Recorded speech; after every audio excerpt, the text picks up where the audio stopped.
നമസ്കാരം. ഈ തെരഞ്ഞെടുപ്പ് തോൽവിയുടെ വിഷമങ്ങൾക്കിടയിലും അല്ലെങ്കിൽ ഞെട്ടലുകൾക്കിടയിലും ഇന്നലെ സഖാക്കന്മാരുടെ മനോഹരമായ ഒരു ദൃശ്യമുണ്ടായി. കാര്യം ഏറ്റെടുത്ത ഉത്തരവാദിത്തങ്ങളൊന്നും വീഴ്ച വരുത്തില്ല എന്നുള്ള അവരുടെ ജനകീയ ബോധം അല്ലെങ്കിൽ ധാർമ്മിക ബോധത്തിന്റെ ദൃശ്യമാണ് ദേ ഈ കാണുന്നത്. നോക്കി, കഴിഞ്ഞ ദിവസം കേരളത്തിലെ ഹോട്ടലുകളെല്ലാം ഗ്യാസ് വിലവർദ്ധനവിന്റെ പശ്ചാത്തലത്തിൽ അടഞ്ഞുകിടന്ന സാഹചര്യമാണ് ഉണ്ടായത്. ആ സന്ദർഭത്തിലും വയറെരിയുന്നവരുടെ മിഴി നിറയാതിരിക്കാൻ അവിടെ ഡിവൈഎഫ്ഐ അല്ലെങ്കിൽ ഇടതുപക്ഷക്കാർ അന്നവുമായി എത്തി. ഇത് കണ്ടു കഴിഞ്ഞപ്പോൾ ഈ കഴിഞ്ഞ കുറച്ച് ദിവസങ്ങളായിട്ടുള്ള ചിലരുടെ അവകാശവാദങ്ങളും ഇടതുപക്ഷത്തിന് മേലുള്ള കുറ്റപ്പെടുത്തലുകളും കേൾക്കുമ്പോൾ തിരിച്ച് എൻ്റെ വ്യക്തിപരമായിട്ടുള്ള ഒരു അഭിപ്രായമാണ്, നടക്കില്ല എന്നറിയാം. ഒരിക്കലും അധികാരങ്ങൾക്ക് വേണ്ടി പ്രവർത്തിക്കുന്നവരല്ല ഇടതുപക്ഷവും. ജനങ്ങളുടെ ക്ഷേമത്തിന് വേണ്ടിയും അവരുടെ ഈ സമൂഹത്തിലെ അസന്തുലിതാവസ്ഥയ്ക്കെതിരെ പോരാടുന്നവരാണെന്നുള്ള ആശയവും കൃത്യമായി മുൻനിർത്തിക്കൊണ്ട് തന്നെ ഒരു കാര്യം, അധികാരത്തിലിരുന്നപ്പോൾ ഇവർ ഏറ്റവും മോശക്കാരാണെന്നുള്ള രീതിയിൽ തിരിച്ചടിച്ച് ഇവർ അല്ലെങ്കിൽ ഈ ആശയം ഇവിടെ വേണ്ട എന്ന് പറയുന്ന പലരുമുണ്ട്. അതിനെ ഒന്ന് മനസ്സിലാക്കി കൊടുക്കാനുള്ള ഒരു സാഹചര്യം എന്നോണം സാങ്കല്പികമായിട്ടെങ്കിലും ഒന്ന് ആലോചിക്കേണ്ട ഒരു കാര്യമാണ്. ഈ ഒരു സന്ദർഭത്തിൽ ഇടതുപക്ഷത്തിന്റെ മുഴുവൻ പ്രവർത്തകരും അവർ ചെയ്തുകൊണ്ടിരിക്കുന്ന അല്ലെങ്കിൽ ഇപ്പോഴും പ്രവർത്തിച്ചു കൊണ്ടിരിക്കുന്ന മേഖലയിൽ ഒന്ന് നിശബ്ദമാകേണ്ടതുണ്ട്. അപ്പോഴാണ് ഇതിന്റെ വാല്യൂ, കാര്യം എന്തിൻ്റെയും അസാന്നിധ്യമാണല്ലോ അതിൻ്റെയൊക്കെ വാല്യൂ മനസ്സിലാക്കി കൊടുക്കുന്നത്. ആ നിലയ്ക്ക് നോക്കുമ്പോൾ ലാഭേച്ഛയില്ലാതെ ചെയ്യുന്ന പ്രവർത്തനങ്ങളാണ്. അപ്പോൾ അതുകൊണ്ട് ഈ ആശുപത്രികളിലൊക്കെ ഇങ്ങനെ ഭക്ഷണം വിതരണ പരിപാടി, ഇതെല്ലാം ഇനിയിപ്പോൾ ഇവിടുത്തെ ഏറ്റവും മികച്ചവർ, മേന്മയുള്ളവർ അല്ലെങ്കിൽ ജനങ്ങൾ ഞങ്ങളെയാണ് ആഗ്രഹിക്കുന്നവർ എന്ന രീതിയിൽ വലിയ പ്രചരണങ്ങൾ നടത്തുമ്പോൾ ഒന്ന് മാറി നിന്നാൽ എങ്ങനെയാണ് ജനങ്ങൾ പലയിടത്തും സർക്കാരിന് എത്തിപ്പെടാൻ പറ്റാത്തിടത്ത് ആശ്രയം കൊണ്ടും സഹായം കൊണ്ടും അവർക്ക് ഒരു സംഘടന ഗുണമാകുന്നതെന്ന് കൃത്യമായി ഈ നാട്ടിലെ ജനങ്ങൾക്ക് മനസ്സിലാകാൻ ഒരു അവസരമുണ്ടാകും. കാര്യം എന്തും നമ്മുടെ കൈവെള്ളയിൽ ഉള്ളപ്പോൾ അതിൻ്റെ മഹത്വത്തെക്കുറിച്ച് അവർക്ക് മനസ്സിലാക്കാനേ കഴിയില്ല.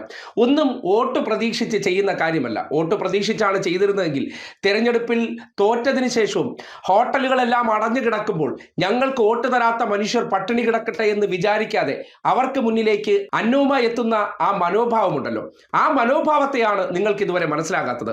ഈ നാട്ടിൽ അവയവങ്ങൾ ദാനം ചെയ്യാനായിട്ട് എത്ര MSFകാർ വരും, എത്ര യൂത്ത് കോൺഗ്രസ്സുകാർ വരും, എത്ര ABVPക്കാർ വരും. അപ്പോൾ ജനങ്ങളുടെ ജീവൻ പിടിച്ചു നിർത്താൻ അതിൻ്റെ ഉത്തരവാദിത്വം ഡിവൈഎഫ്ഐക്കാരനും ഇടതുപക്ഷക്കാരനും മാത്രമേ ഉള്ളൂ.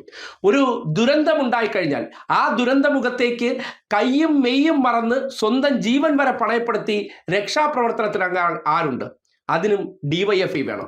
അവിടെ മതം വേണ്ട, ജാതി വേണ്ട. പക്ഷേ ഡിവൈഎഫ്ഐയിൽ നിൽക്കുന്ന ചെറുപ്പക്കാർ അവിടങ്ങളിൽ ഇവർക്ക് ആവശ്യമാണ്. കാര്യം മതങ്ങളെല്ലാം എപ്പോഴും സുരക്ഷിത കേന്ദ്രങ്ങളിലാണല്ലോ. മതങ്ങളും കൊണ്ട് നടക്കുന്നവർക്ക് ഒരിക്കലും മനുഷ്യൻ പ്രതിസന്ധിയിലാകുമ്പോൾ അതിൽ അനുശോചനം രേഖപ്പെടുത്താനും അതിൽ ഉത്കണ്ഠ രേഖപ്പെടുത്താനും മാത്രമാണല്ലോ മത അടിമകളെ കൊണ്ടുമുള്ള ഗുണമായി മാറുന്നത്. എന്തായാലും അത്തരം കാര്യങ്ങൾ, അതുപോലെ തന്നെ ഈ നാട്ടിൽ രക്തം ദാനം ചെയ്യുന്ന എത്രമാത്രം യുവജന സംഘടനകൾ ഉണ്ട് എന്നൊന്ന് ആലോചിച്ചാൽ മതി. ഡിവൈഎഫ്ഐ ആ പ്രവർത്തനങ്ങളിൽ നിന്നൊക്കെ വിട്ടു നിന്ന് കഴിഞ്ഞാൽ ഈ നാട്ടിലുണ്ടാകാൻ പോകുന്ന പ്രതിസന്ധി എത്രത്തോളം ആയിരിക്കുമെന്ന് ചിന്തിക്കാവുന്നതേ ഉള്ളൂ. ഏതെങ്കിലും പ്രദേശത്തൊക്കെ ഏതെങ്കിലും മനുഷ്യർ പ്രതിസന്ധിയിലാകുന്ന സന്ദർഭങ്ങളിൽ അവിടേക്ക് ഓടിയെത്തിയ എത്ര യൂത്ത് കോൺഗ്രസ്സുകാരുണ്ട്, എത്ര ABVPക്കാരുണ്ട്.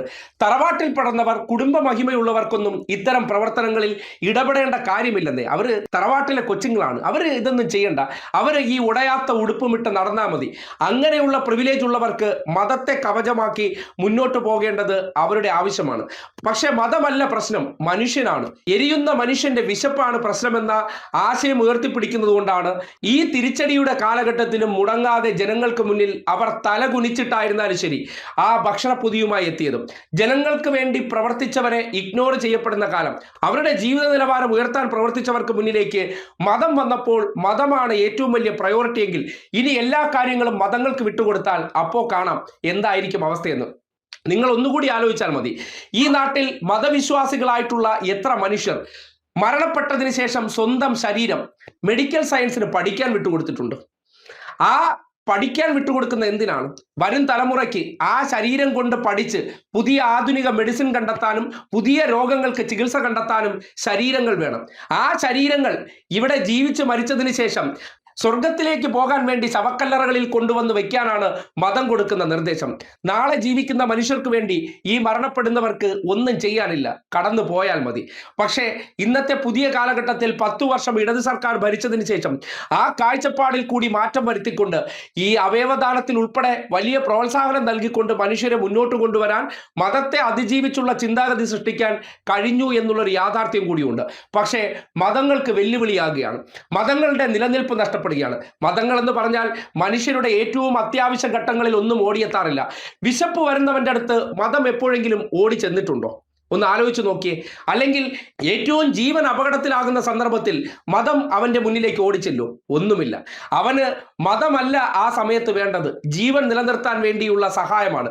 ആ സഹായത്തിന് എല്ലാ കാലത്തും നിലനിൽക്കുന്നതും നിലനിന്നിട്ടുള്ളതും ഇനി നിലനിൽക്കാൻ പോകുന്നതും ഒരൊറ്റ ആശയമേ ഉള്ളൂ. അതിൻ്റെ കാഴ്ചയാണ് തോറ്റതിന് ശേഷവും ചെയ്തുകൊണ്ടിരുന്ന ഒരു സൽപ്രവൃത്തിയിൽ നിന്ന് 1 ഇഞ്ച് പിന്നോട്ട് പോകാതെ അത് നടപ്പാക്കുമ്പോൾ അതാണ് മനുഷ്യ സ്നേഹത്തിന്റെ ഉദാത്ത മാതൃക. അതൊരു 3 മാസം നിർത്തി നോക്കട്ടെ.